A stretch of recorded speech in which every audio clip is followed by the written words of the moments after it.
Okay, cool. Okay, so I'm one of the psychology doctoral interns. Again, my name is Katie Kiner, and I work at the Texas State Counseling Center. And this is my colleague. Good morning, everybody. So my name is Uriel Navarrete. If you need help with pronunciation, you just got to roll your R's. So now's a perfect opportunity to start doing that. So I'm also one of the clinical psychology interns at the counseling center. So thank you to everybody that decided to show up today and start your morning with us. So we'll be today. Oh, sorry. Okay. What we'll be presenting on today is healthy ways to manage stress through peak times. So fostering work-life balance and healthy self-care habits. What we'll be doing is providing y'all various strategies to manage stress at work and outside of work to foster a healthy work-life balance, especially during those peak times. And I can give y'all an overview of the presentation. So we'll be talking about what is stress, just to get a good definition and concept of that. We'll be talking about sources and signs of stress, and then we're gonna have a discussion around those where we're gonna ask y'all what are your sources and signs of stress, just to kind of process those and think those through. We'll also be giving a description of Maslow's hierarchy of needs. We'll talk about the wellness wheel that maybe some of you have heard of. We'll talk about what self-care even means, what it is, what it isn't. And we'll give an explanation of wellness dimensions and self-care strategies within each of those dimensions, just to kind of break that down for everyone. And then at the end, we have a Counseling Center COVID-19 resource page with a link for any resources and tips that you may need during these times especially. And after that, we'll be doing question and answer time. So for that, if we could save all questions until the end, that would help Uriel and I get through the materials. And we can have, that also gives us that time to have those discussions around sources and signs of stress for y'all too. Okay. Can I just add to that? That throughout the presentation, we're going to have a couple questions that is designed to be really interactive. So we'll have an opportunity to kind of chat a little bit in terms of the questions that we'll be asking the audience. And then, of course, at the end, we'll do a Q&A. Yeah, cool. Let's see. Okay. So we'll go to this one. Okay. So y'all have take a look at the current slide. So really what I want to talk to you about is defining what stress is. And probably the most simplistic, straightforward definition that I've gotten is what you see up on the slide. So it's the non-specific response of the organism, so in this case, the mind and the body, to any pressure or demand. So I think that's very simply put, and I think that's a great definition that kind of captures what it is, because we all hear about it, but we all don't really know how to define it, and I think that did a pretty good job at doing that. And so one way we can think about stress is that it can happen internally or outside of us. The stressor comes about, either inside of us or outside of us, and it can be within a short-term or long-term frame. And so really what I want to draw your attention to with this slide is being able to kind of get some information about the fight or flight response. And so what do I mean by that? And so a fight or flight response really is our body's reaction to a stressor. There's a biochemical reaction that's happening in our bodies. And so really our body is developing, or shooting out chemicals like adrenaline or cortisol, and those sort of biochemicals or hormones surge throughout the body. That leads to increased heart rate or circulation of blood. It uses fat and sugar for immediate energy. It prepares the muscles for movement, focuses on our attention on danger, or in this case, it would be stressors, right? And so what I want to kind of talk a little bit about is how stress was different in the way that our ancestors kind of experienced it versus how we experience stressors today. So, back in the day, our ancestors were either being chased or mauled by tigers, right? And so we don't experience those kinds of, events today. At least most of us don't. And, we live in an industrial kind of era at this time. And so really our we're faced at this time with, let's say, work demands or relationship conflicts, or you might have personal responsibilities, or at this point in time, COVID, right, is a big stressor. Um, so the similarity between the two is that your body doesn't differentiate between those two events. It doesn't say, in this situation I'm being mauled by a tiger, in this situation I'm have a lot of work demands. Your body, it has the same biochemical reaction, so it's going to have that fight or flight response, um, you know as it's confronting that risk or that stressor. um, Another response that could come about, that's indicated at the bottom of the slide, is the freeze response. This is our body's way of, very simply put, as shutting down. It's a defensive survival strategy. So if you think of like a personal example, like let's say your boss called you in to give you some difficult feedback, and in that moment, you don't really have the option to kind of walk away and in the middle of them talking to you about your evaluation, or you don't really have the option of becoming angry and lashing out, right? Because it's your boss. And so in those moments, we might become numb or unresponsive, or in this case, we shut down, unable to sort of respond in a way that feels protective, right? But what I want y'all to kind of walk away with from this slide is that having a stress response is normal, particularly when we're feeling overwhelmed. And certainly, I think part of the reason why I'm describing this to you is because it's important to become aware of when it happens in our bodies. Katie, if we can go to the next slide. Okay. Oops. Okay, so sources of stress can be on two levels. They can be on the individual level or the environmental level. So in terms of the individual level sources of stress that people experience, they can be emotional concerns such as low self-esteem, depression, anxiety, anger, guilt, shame, among many others.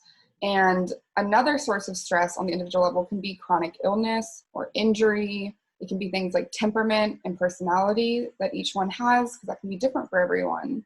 And it can be past experiences like trauma or any of those kind of experience, whether it be like big trauma or a little trauma, whatever that is for you. And then on the environmental level, sources of stress can be work demands, which is really relevant for this presentation. It can be interpersonal conflict with people that you live with at home, just friends in general, or people that you work with. It could also be family responsibilities, things like financial obligations too, especially in these times. And it can even be something like death of a loved one.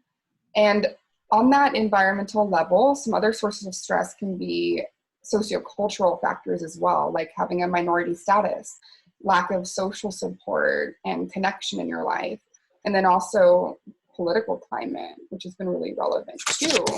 And so what we wanted to do is we wanted to ask y'all in this time for an interactive discussion on what aspects of your job do you find most stressful? And again, we want to be mindful that the session is being recorded. So if you're comfortable kind of answering the question out loud, you're more than welcome to. If you feel more comfortable kind of using the chat box, that's also an option. Good point.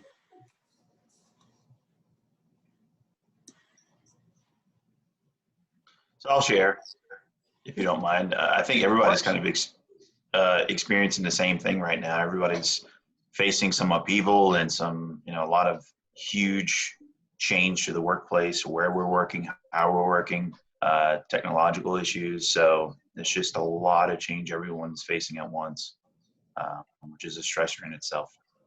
Definitely. Yeah. For sure. I appreciate you sharing, Joshua.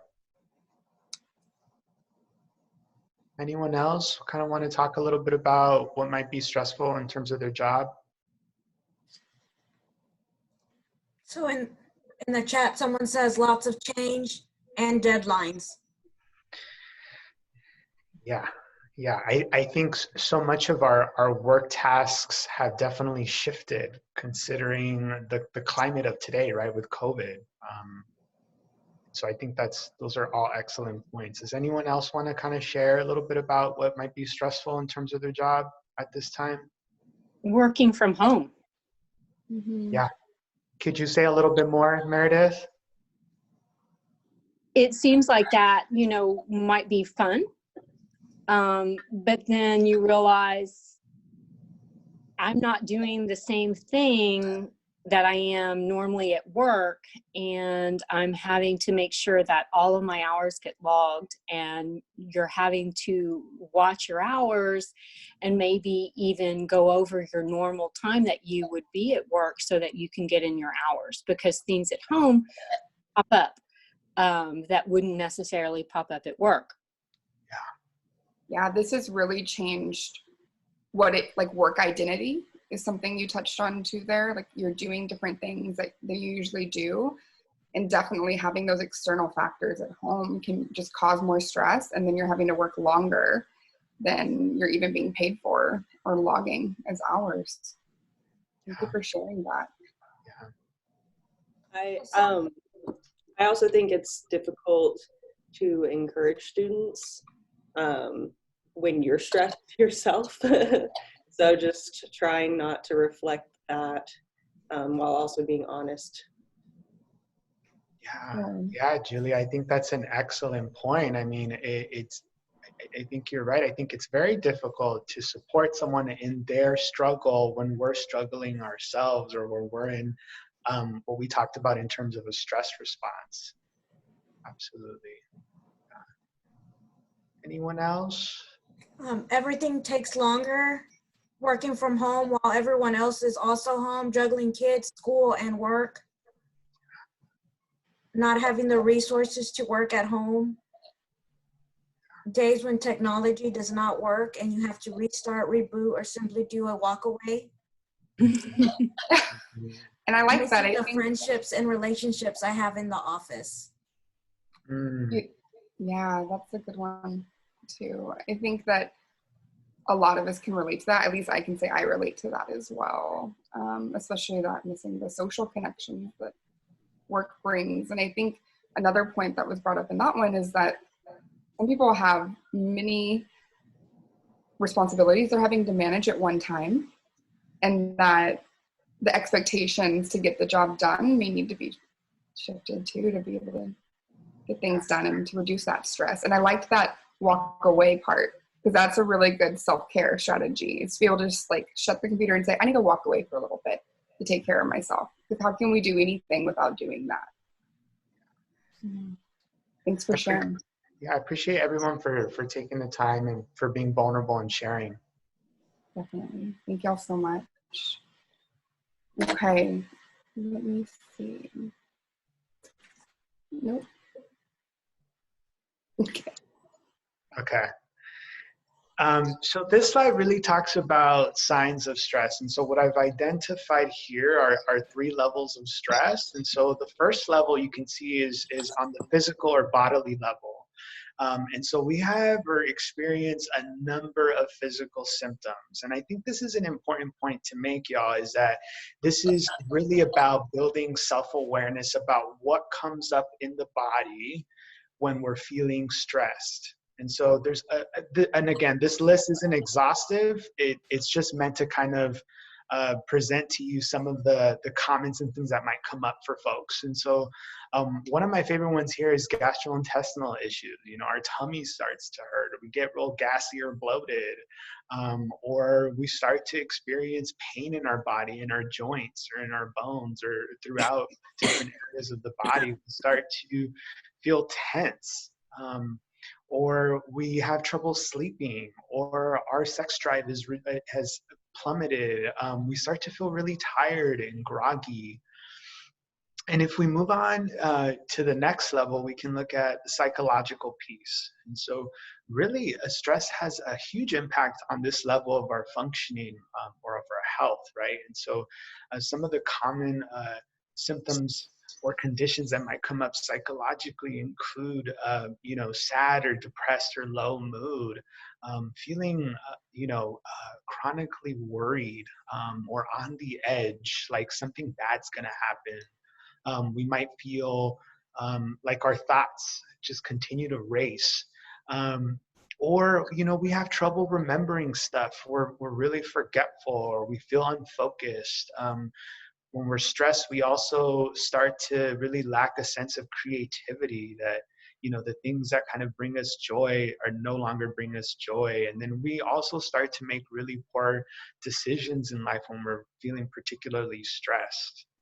And on the third level is the social level. And so really what I'm talking about here is your interactions with other people. This can be seen at work or at school, with family, or with your partner or partners. I think particularly right now during this epidemic or this pandemic is a sense of isolation. I think that's a huge one, particularly for folks that are already feeling marginalized based on their identities. I think that's a big piece as well, is that there's another added layer of stress there. Or, something that might come up in your day-to-day life might be rejection from someone that you care about, or someone that you just met. Or sometimes, I think particularly right now, there are a lot of financial concerns. People are being laid off. People are having to budget in ways that were unprecedented. And that creates a tremendous amount of stress. Next slide, please. So what I want to invite everyone to do is, if you feel comfortable, again, this is being recorded, so I would only encourage you to kind of talk about things that feel safe and comfortable for you to share with the group. But if you read the question here, is what are some signs that let you know that you are feeling stressed?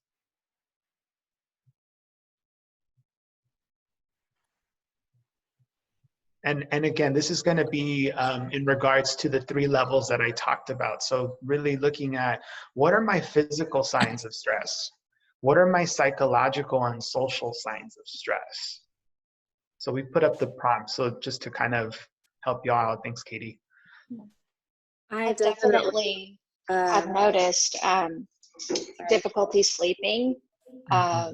It's stuff, I get up many times in the night over the past few weeks. And so that's kind of been my biggest sign. It's difficult to just not constantly be thinking about things in your head. So that's been my biggest stressor, I think. Yeah. I appreciate you sharing that. I think a good amount of people are feeling that too. It's hard to go to sleep when there's so much happening and so much uncertainty, especially right now. It's hard to just go to sleep feeling like, okay, it'll be okay when I wake up. You don't know what's going on when you wake up. So thank you for sharing that one. I have trouble focusing on any one task, and so I just kind of bounce around and don't finish anything, and I have to kind of stop myself and just do a takeaway, walk away for a second, come back and like restart myself rather than my computer, because it's like I'm focused on too many things, but I can't focus on one thing. Yeah. So it seems like at the point of having multiple tasks, it can get really overwhelming, to the point where you're having to sort of check in with yourself and then kind of step back and then come back.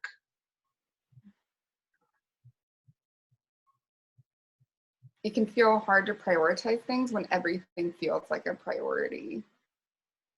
Yeah. Is there anyone else that'd like to share? I guess for me, I know when I'm stressed, when I'm really tense in my shoulders. I notice that I'm grinding my teeth. I'm like, so I need to remind myself to relax my shoulders, relax my jaw. Those are the physical signs. Yeah. Thanks for sharing that, Stephen. I'm impressed by all y'all's ability to really kind of become aware of when the signs of stress start to come up.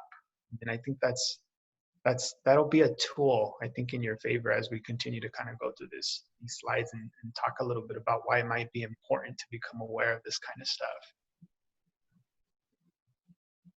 Is there anyone else that'd like to share?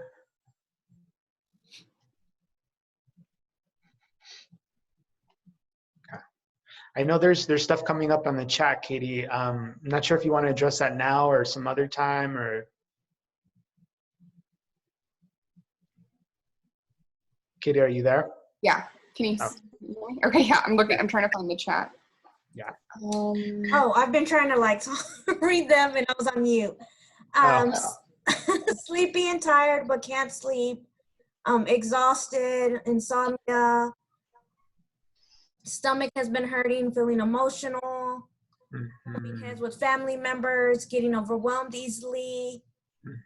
Thoughts, anxiety, fatigue, lack of concentration. Yeah. Pretty much the common. Yeah.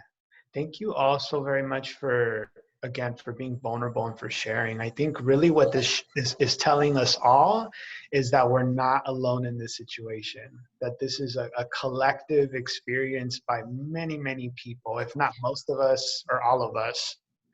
So I think there's some solidarity in that when we understand that as a human race that we experience these things together. And I also noticed that a lot of them y'all are able to delineate between the physiological and the psychological signs of stress for you. Yeah, really, I want to reiterate what Uriel said. Thank y'all for sharing so much and being vulnerable here with us. Let's see. So this next part, maybe some of you have heard of Maslow's hierarchy of needs. It's a theory that was proposed by Abraham Maslow in 1943. And here you'll see the stages of needs that he proposed that everyone has. And you start from the bottom, so start looking there, and each stage must be satisfied for motivation to arise to the next stage. So if we look at it, there's the physiological needs that everyone has at the basis of everything. That's the foundation for us, like food, water. And then it goes up to safety, like security, shelter, up to love and belonging. So wanting connection, wanting those intimate relationships and friendships. Then as you keep going up, you have the needs of esteem. So that's like feelings of achievement and fulfillment, all the way up to self-actualization, which is achievement of your full potential. And you can see, if you're really looking at it, how difficult it can be to get to each one if you don't have the ones below. It's really hard to focus on your love and belonging needs if you're not feeling safe, or if you don't have the physiological needs that you need, like rest, food, and water. So like I said, maybe some of you have heard of this before, but it's also a pretty good visual to look at, okay, where do my needs fall? What do I need to be needing to be able to reach that self-actualization up there at the top? And sometimes most times that may not be possible to be at that stage of self-actualization. You have all your needs met. So I also want to normalize that you're going to fluctuate between those. Okay. Yeah.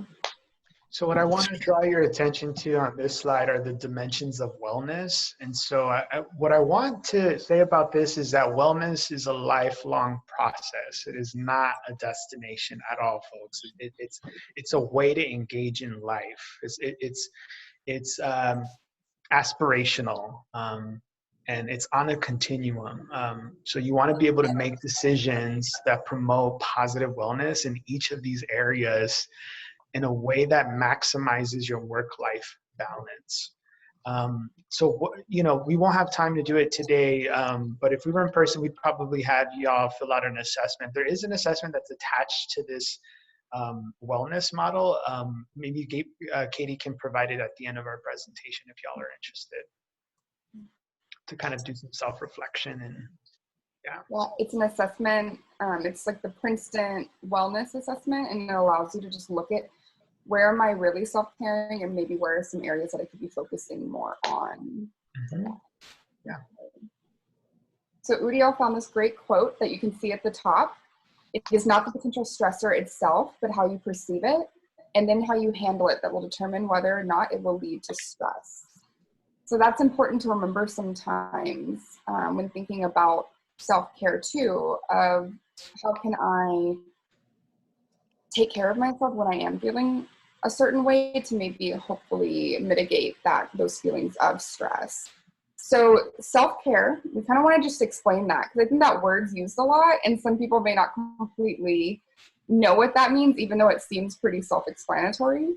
A definition of self-care is it's really just taking care of yourself in a way that ensures you are being cared for by you. And I really like to emphasize that self-care does not mean being selfish. I think that sometimes dominant cultural messages in our society make us feel like doing anything good for ourselves is selfish. And those are two different things. Self-care is really important because I don't really think it's possible to take care of anyone else if you're not taking care of yourself first. So when you think about coping with stress, we can think of it in terms of reacting versus responding. So reacting is a stress reaction that happens automatically and unconsciously in the moment, versus responding is simply holding whatever is happening in your awareness. So being mindful of it, thinking about it. Just doing that can already change the matrix of the entire situation. And this can happen even before you do anything, like an action, such as opening your mouth to speak. So being able to really, and this is something that you have to learn and practice. This isn't something you can automatically do, but being able to be aware of how am I feeling right now can really help in the way you respond versus just automatically reacting to some things. And then also you can self-care in each dimension that Udiel mentioned on that wellness wheel. And that's what we're going to do throughout the rest of the presentation, is give you very concrete strategies to use in each dimension to help you see where you need to be self-caring more too. Okay.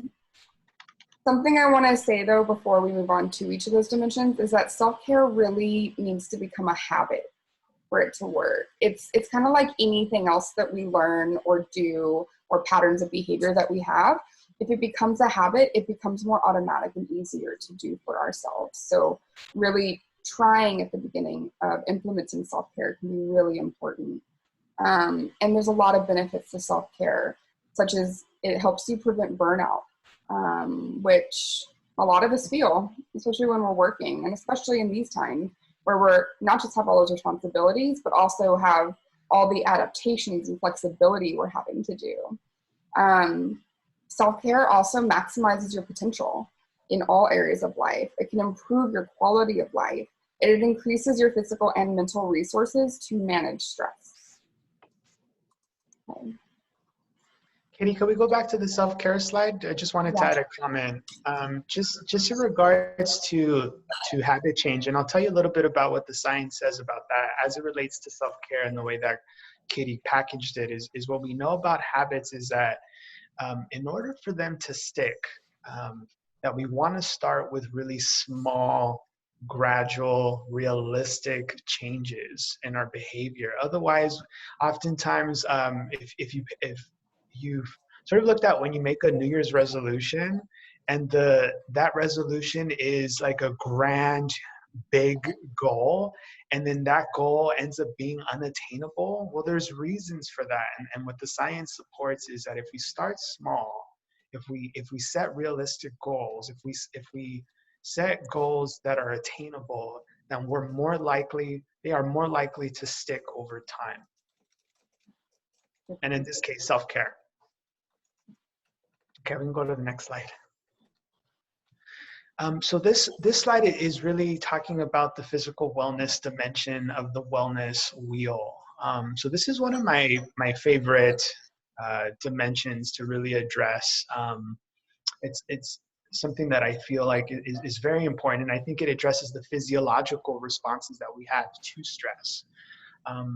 So one area is looking at really talking about sleep hygiene. And so I put 6 to 8 hours on the slide, but really this is going to vary depending on the individual. That's sort of an average number that's optimal in terms of the number of hours of sleep per night that is essential to lots of different biochemical processes in the body. It's essentially what sleep does is it's regenerative. It heals the body. And so when we're lacking a ton of sleep, that is going to have an impact on multiple processes and systems within the body. And so I can go on and on and on about that, but I just kind of want to draw that to your attention to really keep that in mind. One of the ways that I talk to my clients about practicing sleep hygiene is creating an association with your bed and linking it to just resting. So what do I mean by that? Is that oftentimes if you think about the area where you sleep, that there are lots of activities outside of rest that you do on your bed or an area where you sleep. And so what, oftentimes people do their work on top of where they rest. They eat and they engage in a lot of other activities while they're resting in the rest area or their bed. And so what happens over time is the brain associates your area of rest with your to-do list or with any other activity that you're doing when you're awake.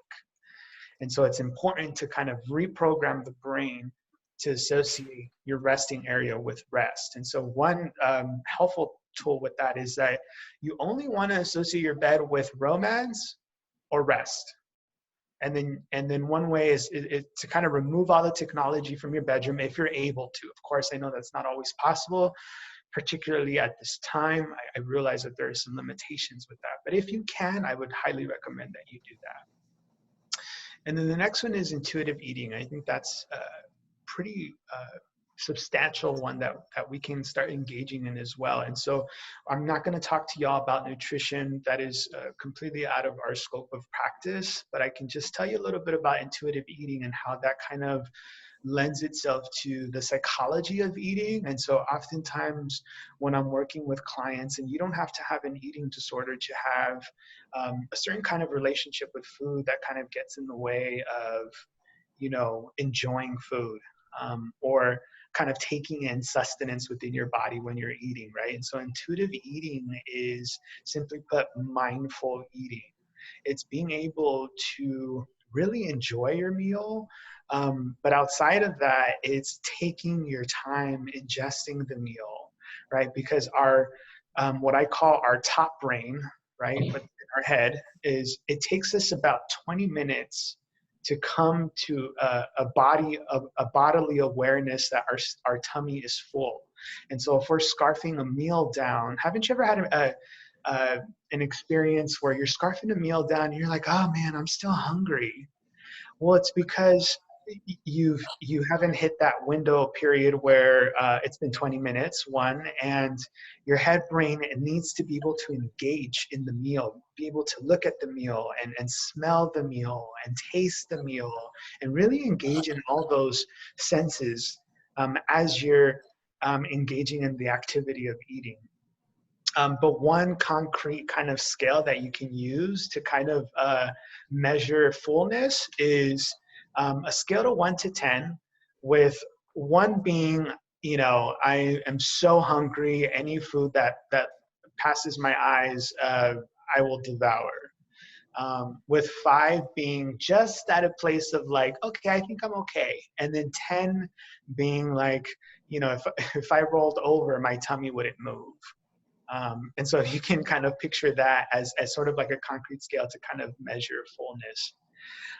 You want to drink plenty of water throughout the day. And so what's recommended is 8 glasses of water. And so what we know about water is that it's essential to, again, all the processes and the multiple systems in the body in order for them to keep them functioning. And so if you look at the next line, I put reduce caffeine, alcohol, and nicotine intake. And so by no means am I saying to cut it out. And I think based on my training, I come from a more harm reduction model. And so I don't necessarily believe that if it isn't your goal to eliminate or to abstain from these substances, that it's not my goal to make you do that, but really just to kind of meet y'all where y'all are at. And so to really look at how is caffeine, alcohol, and nicotine impacting my overall physical wellness, right? And so it's not in any way to induce shame about anyone's use of any of these substances. As a matter of fact, like, I certainly drink caffeine and alcohol in moderation. And so the next one is exercise. And so you want to be able to engage in daily exercise at least 20 to 30 minutes per day. And this in no way has to be vigorous or strenuous. It can be a walking meditation. It can be a yoga practice. It can be Pilates. Just yesterday, I went out for the walk in the sun. I made sure I got my vitamin D for the day for 20 to 30 minutes. And it was just a light walk. And in terms of relaxation techniques, I have on the screen a 4-7-8 breath, but you can really just, and you can YouTube that. There's videos of that as well if you're interested in knowing what that's about. But really just engaging in deep breathing. And so, you know, I'm sure many of you have heard the importance of deep breathing, but I think oftentimes when I've heard it, there isn't an explanation as to why that's important. Well, why is breath or deep breathing important, right? What we know about the breath is that that's our lifeline. So we need oxygen in order to survive, right? It's something that's automatic, that happens in our body. And yet when I'm working with clients, so many of us, depending on our stress response and how we hold ourselves in our bodies in terms of our posture, and a variety of other things like trauma histories, depression, anxiety, things that are kind of contained within the body, constrict oxygen and from kind of traveling to our major organs, and it obstructs that process, which then, you know, leads to some other negative, it has a negative impact on our bodies and ourselves over time. So progressive muscle relaxation, it's something that you can certainly Google as well. It's just a way to kind of become aware of where you're holding tension in the body and intentionally tensing different areas of the body intentionally for a few seconds, and then releasing that tension. And seeing if there are any changes between when you started and when you ended with that exercise. And then of course there's mindfulness. And so that is very simply put, it's an exercise that it can be practiced on the daily. I tend to do this either in mornings or at nights. And the science certainly proves its effectiveness with kind of, coping with a variety of negative challenges, like depression or anxiety or body tension. And so it's a way to draw our attention to the present moment. And if you notice throughout your day, you can start to really notice how, if I'm feeling anxious or I'm feeling panicked, usually my attention is not on what's happening in the moment. It's usually about what is going to happen or what do I envision might happen. And so I tend to call this, excuse my French, but future fucking. And so, if you're feeling depressed or sad or low, you might, ruminate about the past, right? And so again, our attention is not really on what's happening right now. It's about what's already happened or what will happen. And so I want to kind of just invite you to kind of engage in this practice about attuning to what's happening right now, because really drawing your attention to what's happening now is really what's going to help us become aware of what's happening in our bodies. And then it's going to inform how we want to respond after that in terms of our physical wellness. Katie, next slide. Yes. Okay, so I'm also aware of time. We'll present for about 10 more minutes, and that way y'all have 10 minutes to ask questions and we can give you any kind of answers.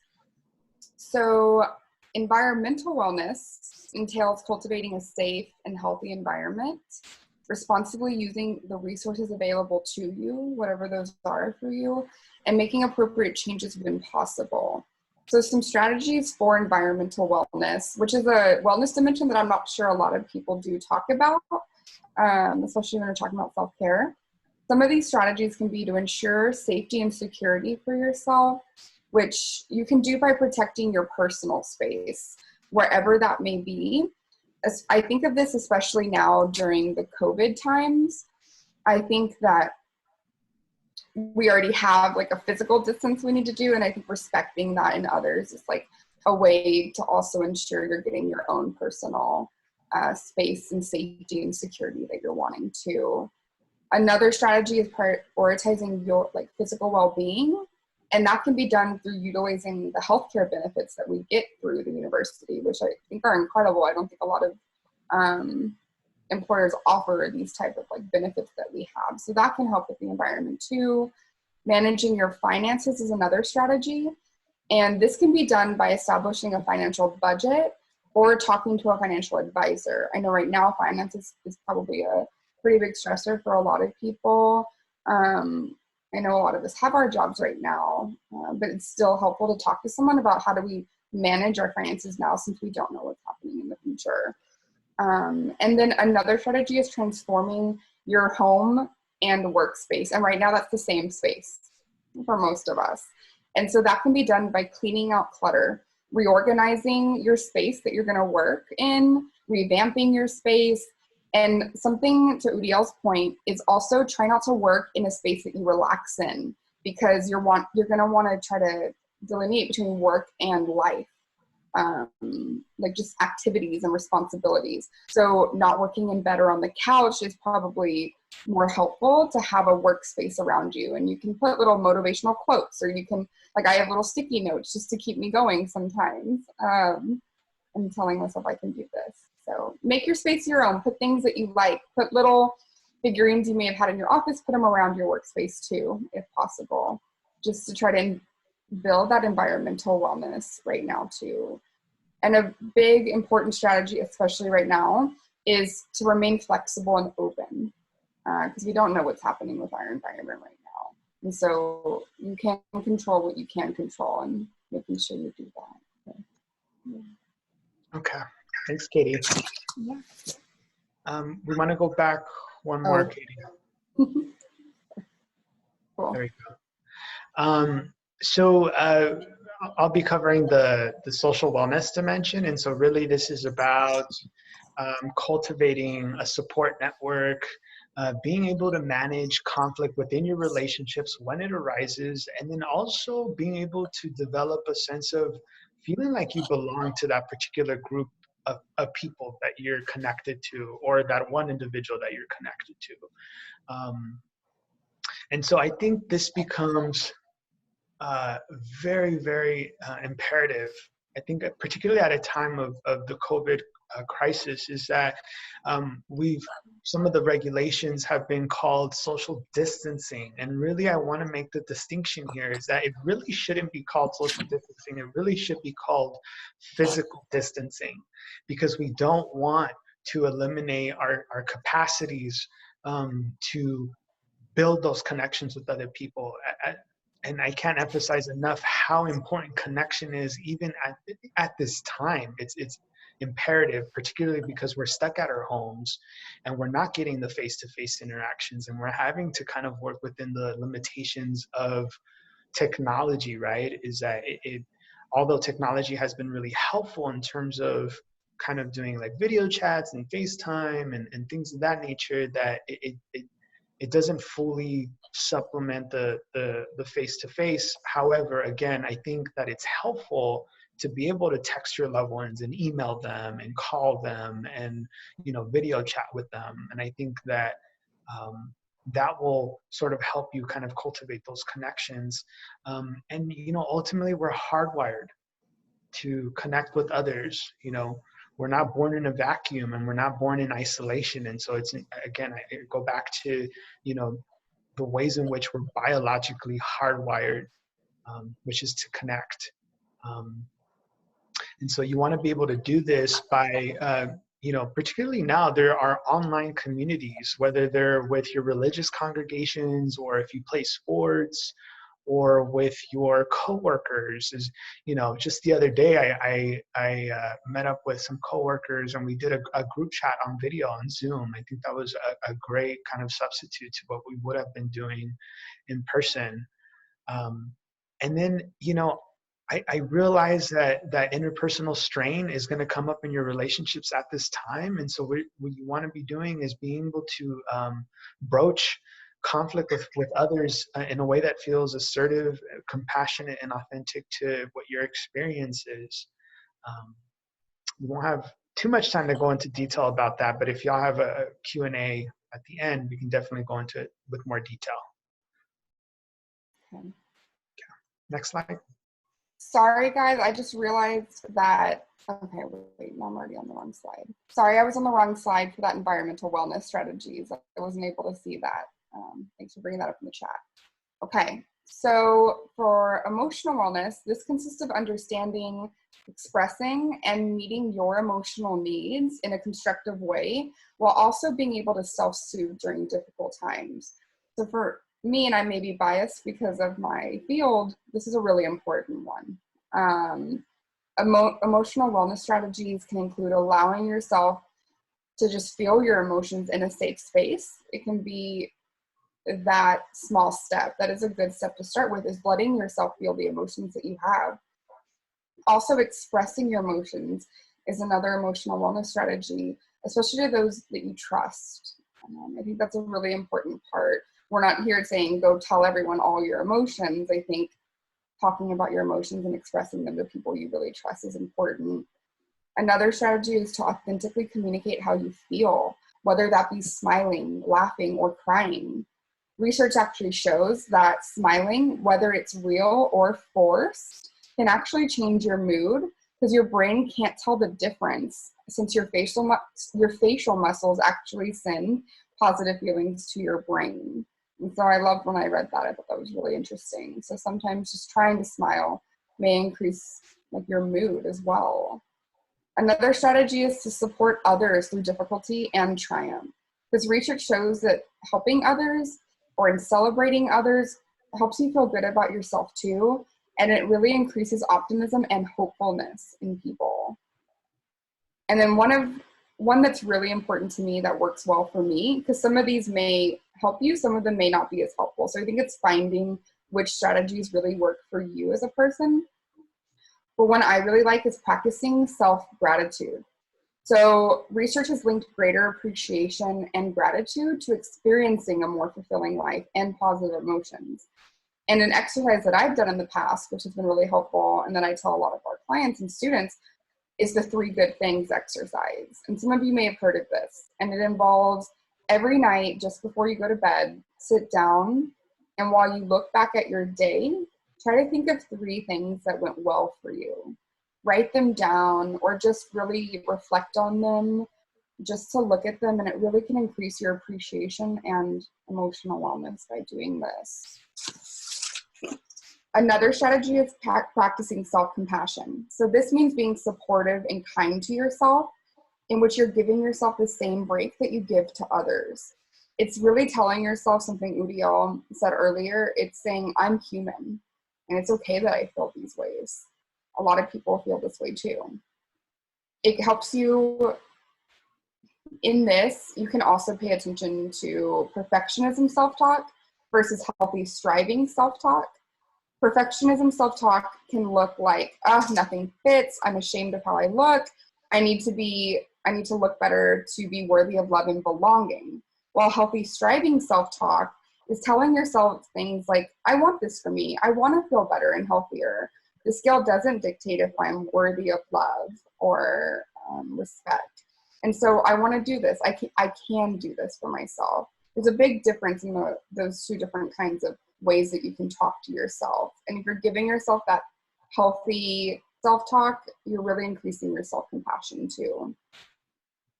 Another emotional wellness strategy is indulging in positive affirmations. So like I said earlier, you can put little sticky notes somewhere, or you can have your desktop background screen or your phone screen.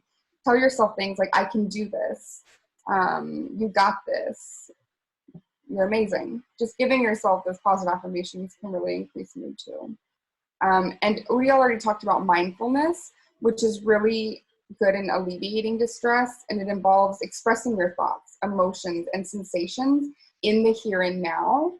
And you can do that through mindful exercises like yoga, mindful eating, like Uriel was talking about. And there's a really cool exercise called the 5 senses. We don't really have a lot of time for me to go into that, but that's really about looking around and feeling the sensations in the here and now. It could be thinking about, what are 5 things I see right now? What are 4 things I smell? And then down the list. And that's a really good exercise to be mindful. Okay, I'll go to the next slide. So what I want to cover in this side is spiritual wellness. And so I know where some of your minds might be going. And so I am in no ways indicating any religious sort of beliefs here. Although if you do identify by a particular religion, that can also go hand in hand with your spiritual wellness, but it doesn't necessarily have to be a qualifier. And so I've met lots of folks or clients that really don't have any, they're non-religious beliefs, or they don't have a higher power, but there tends to be a tendency around, let's say your spirituality is really grounded in cultivating a sense of altruism, attending to the needs of others without any personal gain, or it might be connecting or building relationships in community. And so really your spirituality is a practice that has to do with having a sense of peace and purpose. Is what are my values, and getting in touch with those values and using them as a guidepost in your life.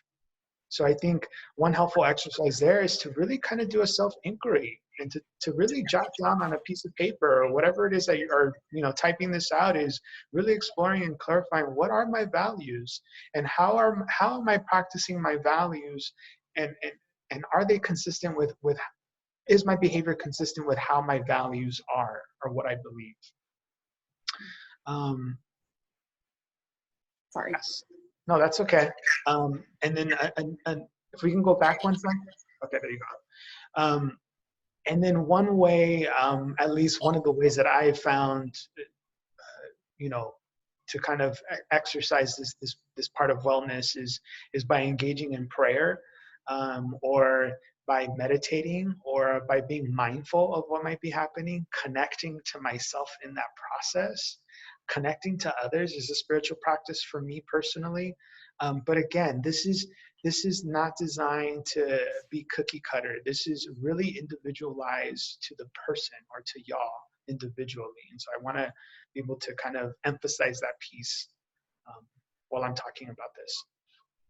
Okay, next slide.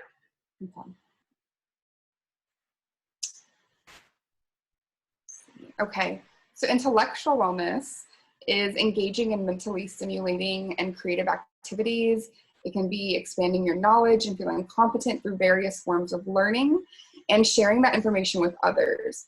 So some strategies can be engaging in a challenging activity. It can be reading a new article or an interesting article, completing a puzzle or a game, learning something new, even just being curious about yourself and other people and the world. Playing a musical instrument is a really good intellectual wellness strategy if you are musically inclined. Writing down or journaling your thoughts and feelings is an intellectual strategy as well. And striving for accomplishing things that are important for you. If that lines up with your values, which is something Uriel was talking about, that just can increase your intellectual wellness as well. Okay, Uriel. So on this slide, I'm going to cover occupational wellness. And so there's a number of strategies here listed. I'm not going to go through each one of them, but I kind of want to point to some that I feel like might be really important here. And so really what I mean by occupational wellness is having a sense of fulfillment in the occupation that you occupy, right? Do I feel fulfilled, engaging in the work tasks that I have and being around the people and the coworkers, bosses, administrators that I interact with on a daily? And also being able to hold that and a work-life balance, I think is important to this wellness dimension. But one that I want to point to specifically is, I think oftentimes when we're working, we're so accustomed to moving from point A to point B to point C very quickly. And I kind of want to just highlight knowing when and how to slow down when we're engaging in work tasks. I can't tell you enough that I've worked with a number of people that kind of speed through things. And guess what? We go back to our stress response, right? And when we're plowing through things and not paying attention or being aware of what might be happening in our bodies, we missed the point at which we become stressed in that moment. We kind of shut off our awareness to the physiological or psychological or social consequences of kind of putting awareness out to the side. And so I want to kind of emphasize, being mindful of the work that you're doing and checking in with yourself every hour on the hour. How am I experiencing myself in my body? What are some of the signs of stress? And are they coming up for me right now? And if they are, then being able to step back from that experience at work and then being able to figure out what is it that I'm needing right now, and then attempting to take care of that need in that moment is really what's about, taking care of yourself at work, right? And then, of course, I've worked with a number of students and clients, and we do career assessments here at the Counseling Center. And so really you'd be amazed about how many people, whether they be my own personal clients or family or friends or loved ones, that don't feel necessarily fulfilled at their place of work. And so I really want y'all to really just kind of do a self-inquiry and to really kind of evaluate, like, what are my values? Do they align with what's happening at work? And do I feel fulfilled at this work? And if I don't, what are some of my options? And really explore that for yourself so that you can start to move into fulfilling your potential. Okay, yeah. Okay, Katie. Okay, so I'm again aware of time. Sorry, we've gone over so much. I am willing to stay after this time if anyone does have time to answer any questions you may have. This page, I know that the PowerPoint was made available to y'all. So if you go to this link, it's a really great link the Counseling Center has compiled to include tips, links to other helpful web pages, information on COVID, helpful apps, and more. So now if anyone has any questions they want to ask us, we can answer anything.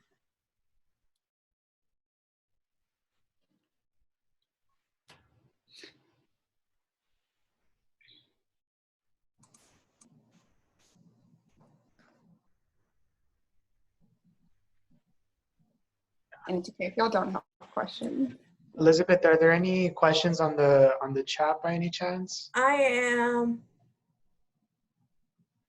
Someone just asked about the presentation, but I could send it to them. Okay.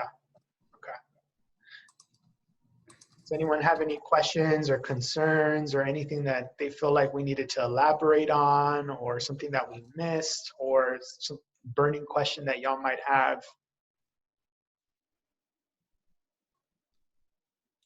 Uriel and Catherine, this is Janet Besner. I'm one of the leaders of the WellCats program.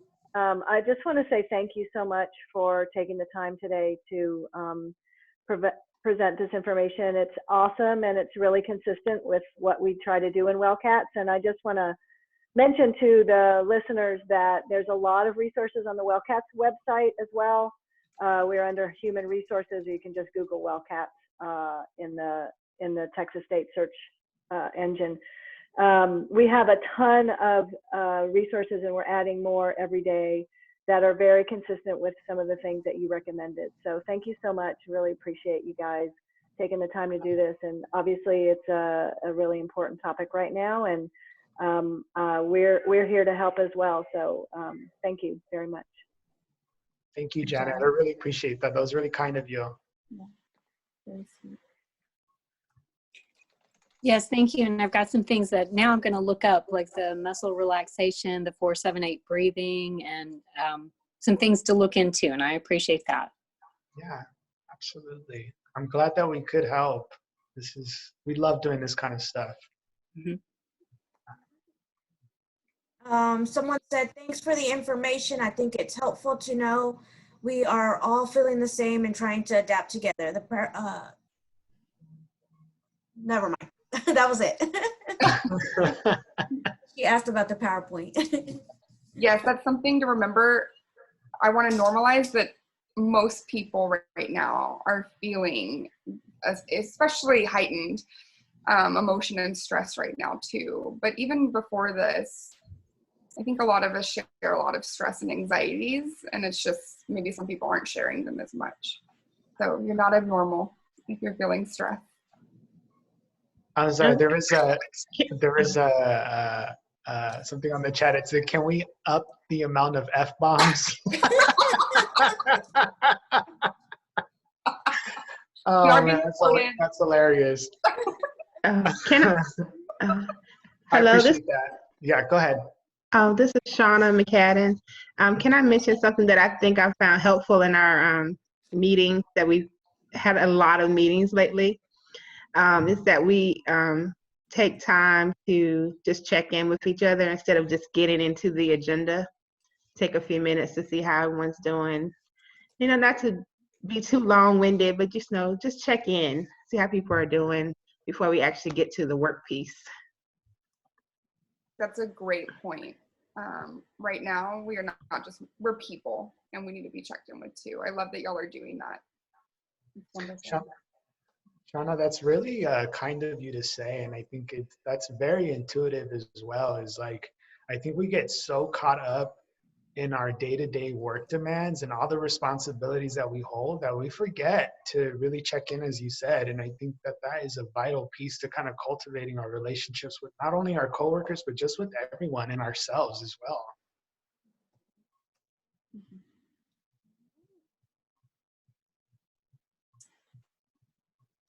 Is there anyone else that had a question or a comment or a concern or curiosity?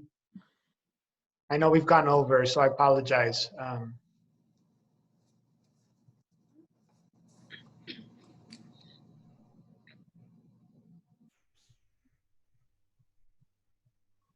I think that's it. Okay. Thank y'all so much for coming into this presentation and listening to us and interacting with us. Really appreciate the discussions that we were able to have because y'all contributed. Yeah, thank you for taking the time, y'all. I'm glad that y'all could be here today. And you can always reach out to us, even if you just want our emails. You can call the counseling center and you can ask for Katie or Udiel's emails if you have any questions that we can help you with. Okay.